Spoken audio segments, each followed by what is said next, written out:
कैसे हैं आप सब। मैं आशा करता हूं कि आप सब घर पर हैं, स्वस्थ हैं, अपने परिवार के साथ हैं। मैंने पहले राजकीय विज्ञान महाविद्यालय के YouTube चैनल के ऊपर आप लोगों के लिए बीएससी पार्ट फर्स्ट का थर्ड पेपर डेवलपमेंटल बायोलॉजी का मैंने एक लेक्चर डाला था जो कि बेसिक डेवलपमेंटल बायोलॉजी को कवर करता है। आज मैं उस लेक्चर को आगे बढ़ाते हुए मैं आज आप लोगों के साथ में डिस्कस करूंगा इस पर मेटोजेनेसिस क्या है, oogenesis क्या है, या यूं मैं कह सकता हूं कि गैमेटोजेनेसिस से मैं अपना पार्ट स्टार्ट करूंगा। और नाम आप सब मेरा जानते ही हैं, डॉक्टर चेतन जोशी। तो टॉपिक पर आते हैं मित्रों। गैमेटोजेनेसिस। देखिए, गैमेटोजेनेसिस का अर्थ है फॉर्मेशन ऑफ गैमेट्स, युग्मकों के निर्माण की प्रक्रिया को गैमेटोजेनेसिस कहते हैं। तो अब गैमेटोजेनेसिस होगा कैसे, अगर इसकी बात करें तो हम लोग बात करते हैं पीजीसी से। पीजीसी का फुल फॉर्म है primordial germ cell.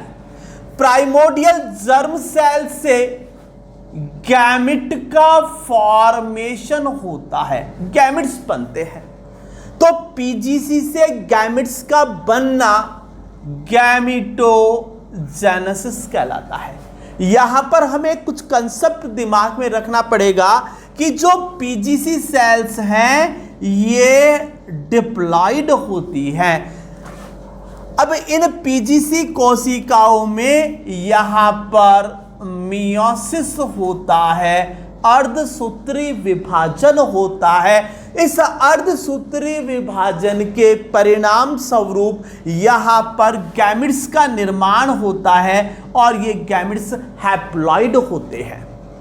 Question arise होता है कि गैमेटोजेनेसिस के लिए कौन कौन से हार्मोन इंपॉर्टेंट रोल प्ले करेंगे। तो मैं बेसिक हार्मोन की बात करूं तो दो हार्मोन हमारे दिमाग में रहने चाहिए, एक तो एफएसएच और दूसरा एलएच, फॉलिकल स्टिमुलेटिंग हार्मोन और ल्यूटिनाइजिंग हार्मोन। ये दोनों हार्मोन मेल और फीमेल में गैमेट्स के फॉर्मेशन के लिए बहुत इंपॉर्टेंट रोल प्ले करते हैं। इसके अलावा यहां पर विटामिन की भी आवश्यकता पड़ती है, विटामिन ए और विटामिन ई।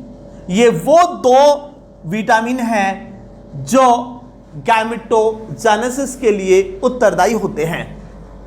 तो सिंपल सी डेफिनेशन अपने दिमाग में रख सकते हैं कि formation of gametes from the PGC found in testis और ovary. The formation of gametes from the PGC, this phenomena called as gametogenesis. अब गैमेटोजेनेसिस को हम दो पार्ट में डिवाइड करते हैं। गैमेटोजेनेसिस को दो पार्ट में डिवाइड करते हैं। अगर मैं गैमेटोजेनेसिस की बात करूं तो गैमेटोजेनेसिस को दो पार्ट में डिवाइड कर कर हम लोग यहां पर डिस्कस करेंगे। फर्स्ट जो इसका पार्ट है is spermatogenesis and another part is oogenesis।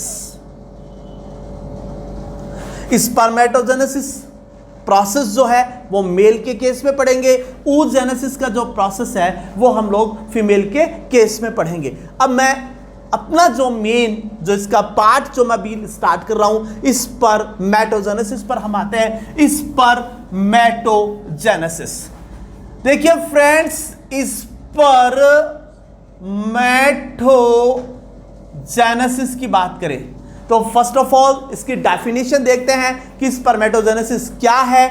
तो हम लोग सब जानते हैं कि पीजीसी ऑफ टेस्टिस, मैंने अभी थोड़ी देर पहले आप लोगों को बताया था प्राइमोर्डियल जर्म सेल किसकी, टेस्टिस की लेंगे। क्योंकि हम स्पर्मेटोजेनेसिस की बात कर रहे हैं, तो टेस्टिस की जो प्राइमोर्डियल जर्म सेल आदि जनन उपकला जो कोशिका है, इन कोशिकाओं के अंदर यहां पर मियोसिस होता है, अर्धसूत्री विभाजन होता है। और यहां पर मैंने अभी थोड़ी देर पहले बताया था कि एफएसएच हार्मोन के साथ साथ यहां पर एलएच हार्मोन की भी आवश्यकता पड़ती है, और यहां पर विटामिन ए और विटामिन ई की भी आवश्यकता पड़ती है। इनकी प्रेजेंस में यहां पर स्पम्स का फॉर्मेशन होता है, यहां पर स्पम्स का फॉर्मेशन होता है। स्पम्स कह दीजिए या इसी को हम स्पर्मेटोजोआ भी कहते हैं, स्पम्स भी कह सकते हैं, इसको हम लोग स्पर्मेटोजोआ भी कह सकते हैं। स्पम्स जो है also known as male gametes, और ये मेल गैमिट्स जो है वो यहां पर हैप्लॉइड होता है। एक सिंपल सी परिभाषा बन जाती है कि शुक्राणुओं का निर्माण पीजीसी कोशिकाओं के द्वारा होता है। इस घटना को हम लोग कहते हैं स्पर्मेटोजेनेसिस। अब नेक्स्ट बात करें कि स्पर्मेटोजेनेसिस को भी हम दो पार्ट में डिवाइड करके डिस्कस करेंगे। Spermatogenesis divided two part. One of spermatocytogenesis and another second part is spermiogenesis, also called as spermioteliosis. Spermiogenesis and also called as spermioteliosis. Spermatocytogenesis क्या है और स्पर्मियोजेनेसिस क्या है, ये दोनों मिलकर स्पर्मेटोसाइटोजेनेसिस बनाते हैं, स्पर्मेटोजेनेसिस बनाते हैं। स्पर्मेटोजेनेसिस की परिभाषा तो सिंपल सी हो गई कि भाई पीजीसी से स्पर्म का फॉर्मेशन, पीजीसी से स्पर्म्स का बनना तो स्पर्मेटोजेनेसिस कहलाता है। लेकिन अब हमने इसको दो पार्ट में डिवाइड कर लिया, one part spermatocytogenesis and another spermiogenesis, जिसको हम लोग स्पर्मियोटीलियोसिस के नाम से भी जानते हैं। तो मित्रों यहां पर अगर हम देखें स्पर्मेटोसाइटोजेनेसिस, तो पीजीसी ऑफ टेस्टिस, टेस्टिस की जो पीजीसी है ऑन से यहां पर स्पर्मेटिड्स आदि जनन उपकला कोशिकाएं जो कि वृषण के अंदर उपस्थित हैं, इनसे शुक्राणु पूर्वी या स्पर्मेटिड्स का निर्माण होता है। ये पीजीसी कोशिकाएं डिप्लॉइड होती हैं, जबकि स्पर्मेटिड आपका हैप्लॉइड होता है। तो पीजीसी से स्पर्मेटिड्स का जो फॉर्मेशन है उसे हम लोग कहेंगे स्पर्मेटोसाइटोजेनेसिस, और यहां पर डिवीजन जो होगा वो कौन सा होगा, मियोसिस। अब स्पर्मेटिड्स क्या है? स्पर्मेटिड जो है, अगर हम लोग बात करें spherical in shape, spherical in shape, ये आकृति में गोलाकार होता है, हैप्लॉइड होता है। कैसा होगा? हैप्लॉइड होगा, but incapable for the fertilisation, ये निषेचन करने में असक्षम होगा। यहां पर हम बताएंगे ये फर्टिलाइजेशन में भाग नहीं लेगा, निषेचन करने में कैसा होगा, असक्षम होगा, इनकैपेबल होगा। ये इंपॉर्टेंट बात है। तो अब इसको कैपेबल बनाने के लिए हमें इसका क्या करना पड़ेगा, मेटामॉर्फोसिस करना पड़ेगा। इस स्पर्मेटिड्स को स्पर्मियोजेनेसिस के अंदर एंटर करना पड़ेगा। अब जो स्पर्मेटिड्स है, ये स्पर्मेटिड्स का यहां पर यदि मैं बात करूं, इसका मेटामॉर्फोसिस होगा, इसका कायांतरण होगा। मेटामॉर्फोसिस होगा, इसका क्या होगा, कायांतरण होगा। तो इस यहां पर देखिए सेल डिवीजन नहीं होगा, स्पर्मेटिड्स का क्या होगा, यहां पर मेटामॉर्फोसिस होगा, कायांतरण होगा, और कायांतरण के परिणाम स्वरूप यहां पर स्पर्मेटिड से किसका फॉर्मेशन होगा, स्पर्म्स का। देखिए स्पर्मेटिड चूंकि गोल है इसलिए ये नॉन मोटाइल भी होता है, अचल।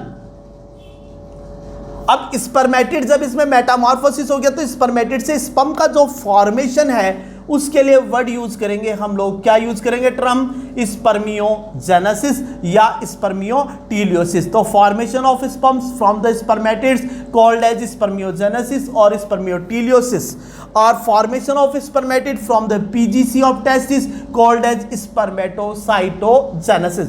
इस here spermatid is spherical in shape, non motile, haploid and incapable for fertilization।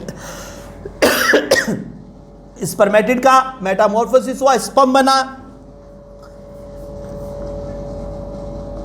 Sperm spindle shaped,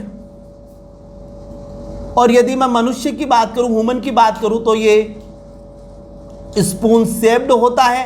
अगर मैं रैट की बात करूं तो हुक लाइक भी कह सकता हूं, हुक लाइक होगा, या मैं इसको स्पिंडल शेप्ड भी कह सकता हूं। और फिर आगे अगर हम लोग बात करें ये भी कैसा होगा, हैप्लॉइड होगा, और ये कैसा होगा, निषेचन करने में सक्षम होगा, जबकि स्पर्मेटिड जो है वो निषेचन करने में सक्षम नहीं होता। थैंक यू गाइज, अगली क्लास के अंदर बात करेंगे। Thank you.